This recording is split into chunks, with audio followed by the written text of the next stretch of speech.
Okay, yes.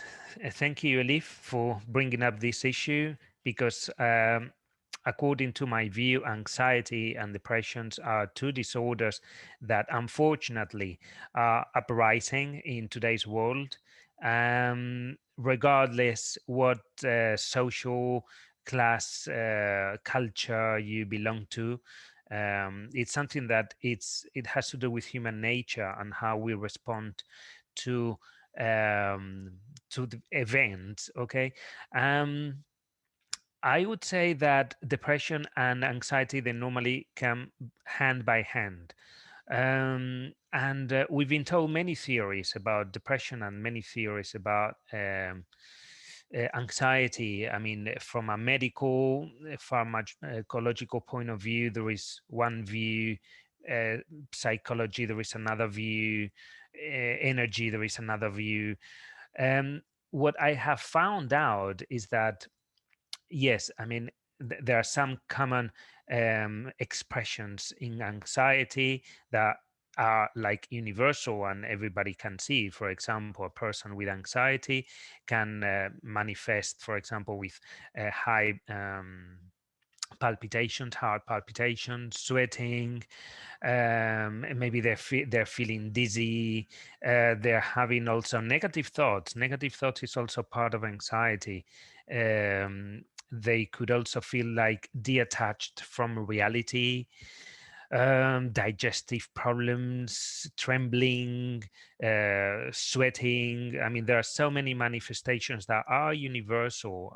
The thing is that um, it has not to do with events, and this is very important. It's not the event that makes me anxious or depressed, because events, from my point of view, they are neutral. Is how you interpret those events, how you actually give a meaning to those events.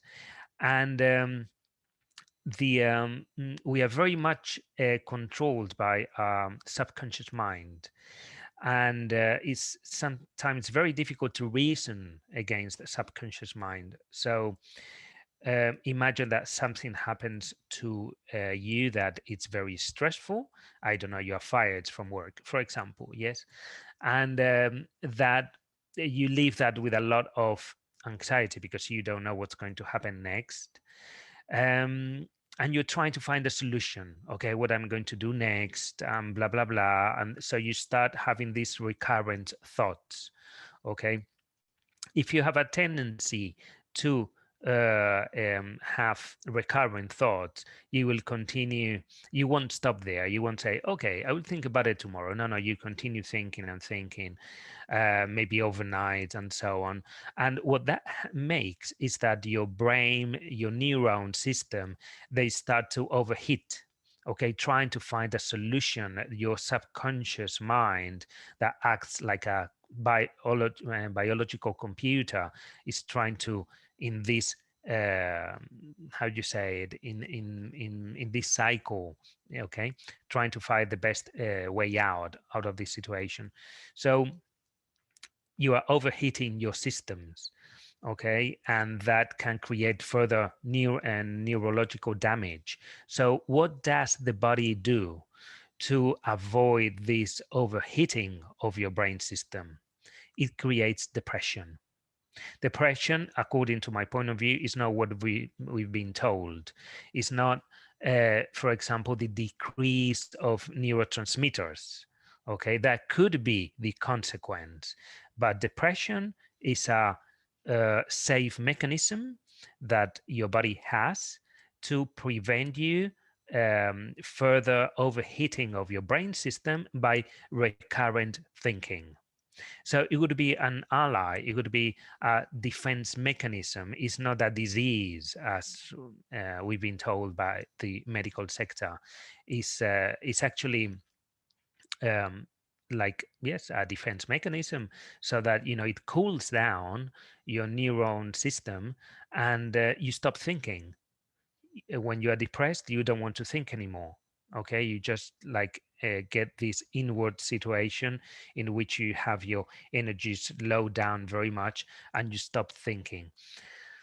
And basically, that's a great mechanism. But if you get to a depression, just think, have you been on stress for a long time? Most of the times you will say yes. You can also get into a depression by organic matters, like, for example, inflammation of your brain, of course. Maybe you are not getting enough nutrients. Your diet is not good enough in nutrients and vitamins, and you get an inflammation of your brain. And you can also um, come to a depression by inflammation of your brain. um, but if we are talking about a psychological point of view, okay, think it that way. Stress periods maintained for a long time that lead to a depression, because that's the way that your brain has created to stop, having these recurrent thoughts.